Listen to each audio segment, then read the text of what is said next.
خدا کے نام سے ہم جلسے کا آغاز کرتے ہیں، خدا کے نام سے ہم جلسے کا آغاز کرتے ہیں، وہی مالک ہے ہم اس کے کرم پہ ناز کرتے ہیں، وہی مالک ہے ہم اس کے کرم پہ ناز کرتے ہیں۔ دوستو، ریاض دہر کے معصوم غنچے سمو میں کفر سے مرجھا رہے ہیں، ریاض دہر کے معصوم غنچے سمو میں کفر سے مرجھا رہے ہیں، انہی کو تازگی دینے کے خاطر وارث انبیاء تشریف لا رہے ہیں، انہی کو تازگی دینے کے خاطر وارث انبیاء تشریف لا رہے ہیں۔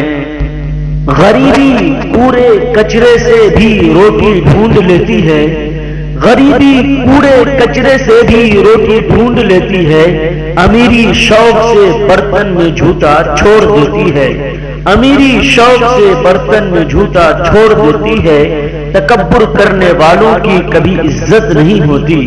دوستو، تکبر کرنے والوں کی کبھی عزت نہیں ہوتی، وہ ڈالی ٹوٹ جاتی ہے جو جھکنا چھوڑ دیتی ہے، وہ ڈالی ٹوٹ جاتی ہے جو جھکنا چھوڑ دیتی ہے، اور جھکتا وہی ہے جس میں جان ہوتی ہے، جھکتا وہی ہے جس میں جان ہوتی ہے، اکرنا تو مردے کی پہچان ہوتی ہے، اکرنا تو مردے کی پہچان ہوتی ہے۔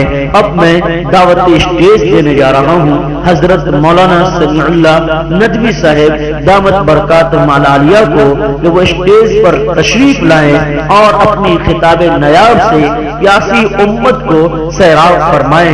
دل بدل سکتے ہیں، جذبات بدل سکتے ہیں، دل بدل سکتے ہیں، جذبات بدل سکتے ہیں، ملک کے فکر و خیالات بدل سکتے ہیں، دور موجود کے دن رات بدل سکتے ہیں، دور موجود کے دن رات بدل سکتے ہیں۔ تم بدل جاؤ یارو تو ملک کے حالات بدل سکتے ہیں، تم بدل جاؤ یارو تو ملک کے حالات بدل سکتے ہیں۔ ایسے ایسے افراد پیدا ہوئے جنہوں نے پوری دنیا میں نام روشن کیا۔ اسی دربھنگہ میں آج ہمارے بہت سے احباب اور ہمارے ہم رفیق ہمدرد جناب سفیان چتروی صاحب، جناب ڈاکٹر وسیع احمد الحریری صاحب اور جناب قاری انس عرفانی صاحب بے شکر گزار ہوں۔ اللہ تبارک و تعالی ہم تمام لوگ سننے سنانے کو قبول فرمائے، آمین یا رب العالمین۔ ماشاءاللہ۔ مختصراً جو عنوان ہے، یہ عنوان اپنے جامعیت کے حساب سے اور اپنے فکر کے حساب سے یقیناً یہ کوئی ایک اجلاس میں یا ایک پروگرام میں اس کی تمہید کو یا اس کے تھوڑے سے ایک مختصر سا اور ایک نقطہ کو تو بیان کیا جا سکتا ہے، مگر اس کی تفسیر اور اس کے گہرے بیکرام میں اگر غوطہ زنی کی جائے تو یقین جانیے کہ سال نہیں برسہ برس بلکہ صدیوں درکار ہے۔ تو آئیے اب چند منٹوں میں انشاءاللہ اس مجلس کا اختتام ہونا ہے۔ اب میرا مقصد یہ ہے کہ اصلاً یہ مجلس ایک نکاح سے متعلق ہے، وہ اسلام کا حصہ ہے، شریعت کا جز ہے۔ رب کعبہ کی قسم خود رب کائنات نے اپنے محبوب کے بارے میں فرمایا، وَمَا أَرْسَلْنَاكَ إِلَّا رَحْمَةً لِّلْعَالَمِينَ، اے محمد عربی صلی اللہ علیہ وسلم آپ پوری کائنات کے لیے رحمت ہے۔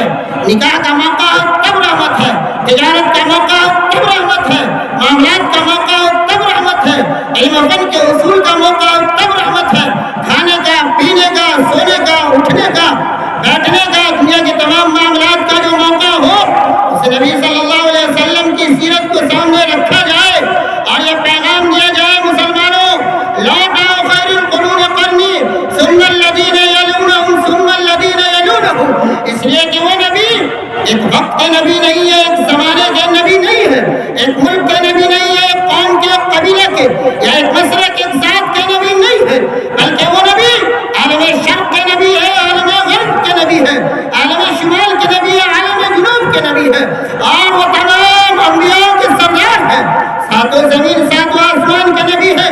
رب کعبہ کی قسم رب خود فرماتا ہے، کل من علیہا فان ویبقى وجہ ربک ذو الجلال والاکرام۔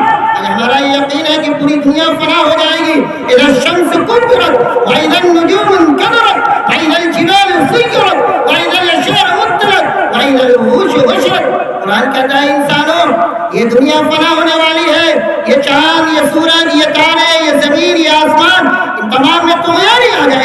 اور ایسے یہ روئی کے گالے کے مانند پوری دنیا دیکھے گی. اذا الشمس كورت، اب دوسری جگہ کہا گیا اذا السماء انفطرت واذا الكواكب انتثرت واذا البحار فجرت واذا القبور بعثرت. کیا انسانوں تمہیں پیدائش بھی اور پیدا بھی ہونا ہے، اور پیدائش کے بعد نکاح بھی کرنا ہے، اور نکاح کے بعد موت کا بھی مرحلہ آئے گا، پھر اس کے بعد قبر کا، پھر قبر کے بعد حشر کا، اور میدان حشر میں جب جمع ہونا ہے تو اس رب کے سامنے جمع ہونا ہے. وَوَجَدُوا مَا عَمِلُوا حَاضِرًا، آپ جو عمل کریں گے یہ یاد رہے، یہ استحضار رہے. وَمَن يَعْمَلْ مِثْقَالَ ذَرَّةٍ خَيْرًا يَرَهُ وَمَن يَعْمَلْ مِثْقَالَ ذَرَّةٍ شَرًّا يَرَهُ. کہ رائی کے دانے کے برابر اگر کسی نے خیر کیا تو اللہ تعالیٰ اس کا بھی حساب دے گا، اور جس نے رائی کے دانے کے برابر بھی شر کیا وہ وہاں پائے گا بالکل واضح طور پر.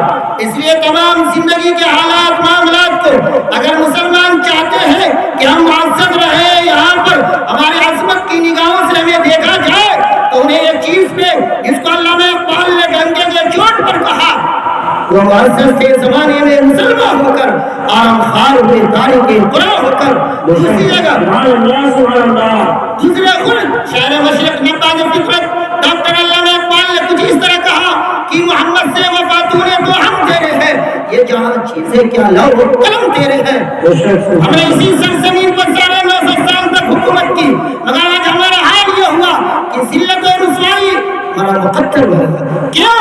اس لیے کہ ہم نے اپنے تمام زندگی کے حالات کو، معاملات کو، تمام چیزوں کو پسے پشت ڈال دیا. علماء کرام کی خدمات کو، علماء ربانیین کو، صلح نظام کو، اولیاء کرام کے حالات کو ہم نے پسے پشت ڈال دیا. قربان جائیے وہ شیخ سیدنا خواجہ اجمیری رحمت اللہ علیہ کی ذات اقدس پر جن کے ایمان کی وہ تازگی تھی، جس نے پورے ہندوستان میں وہ ایمان کا پیغام دیا، چاہے وہ بختیار کاکی ہو، چاہے وہ نظام الدین اولیاء ہو، دیگر تمام صلحاء بزرگان دین علماء ربانیین نے پیغام دیا قولوا لا الہ الا اللہ تفلحون. ایمان والے جس طرح سے نبی نے صلاح لگایا اور نبی کے جانشین اور علماء ورثۃ الانبیاء کے جو مصداق ہیں وہ قیامت تک یہ پیغام دیتے رہیں گے. جس طرح نبی نے یہ پیغام دیا الا فلیبلغ الشاہد الغائب، اے صحابہ کی جماعت جو یہاں پر موجود نہیں ہے انہیں یہ پیغام پہنچا دیجیے کہ میرا یہ پیغام ان ھذا صراطی مستقیما، یہ میرا دین، ان الدین عند اللہ الاسلام، جس کو رب نے خود کہا دیا کہ اسلام کے علاوہ کوئی دین نہیں ہے. اگر چاہتے ہیں کامیابی تو اسلام میں کامیابی ہے، چاہے وہ نکاح کا مسئلہ ہو اور چاہے وہ خان کا اور دیگر تمام وہ چیزیں جہاں پر وہ یہ سکی مسلمانوں کا تزکیہ کیا جاتا ہے، انسانوں کا تزکیہ کیا جاتا ہے، وہاں سے اپنی نسبت چھوڑ دے اور یہ دیکھیں کہ جب ہم تجارت کریں گے یہ تجارت سنت نبی صلی اللہ علیہ وسلم کے مطابق ہے کہ نہیں. اور ہم جب نوکری پیشہ کر رہے ہیں، اپنی زندگی کے معاملات طے کر رہے ہیں، تو وہاں پر ہمیں یہ غور کرنا ہوگا کہ یہ زندگی کے معاملات شریعت کے مطابق ہے کہ نہیں، سنت کے مطابق ہے کہ نہیں. آج ضرورت اس بات کی ہے کہ ہر جگہ، ہر حال، ہر لمحہ نبی کی سنت کو من علی سنت عند فساد امتی فلو اجر مئة شہید. یہ پیغام تو پوری کائنات کے انسانوں کے لیے ہے کہ جب فتنے کا دور ہو، فساد کا دور ہو، جب انتشار کا دور ہو، جب طاغوتی نظام اپنے بالکل اعلیٰ سسٹم پر قابل ہو گیا ہو، جب ہر طرف فتنہ ہی فتنہ ہو اور ایسا لگ رہا ہو کہ مسلمان بالکل چگر چکے ہیں، چاروں طرف سے گھیر لیا گیا ہے. مگر نبی کا شہدائی عاشق رسول کھڑا ہوگا، ایک اللہ کو ماننے والا، ایک رسول اللہ کی سنت پر عمل کرنے والا، من علی سنت عند فساد امتی فلو اجر مئة شہید کا مصداق کھڑا ہوگا.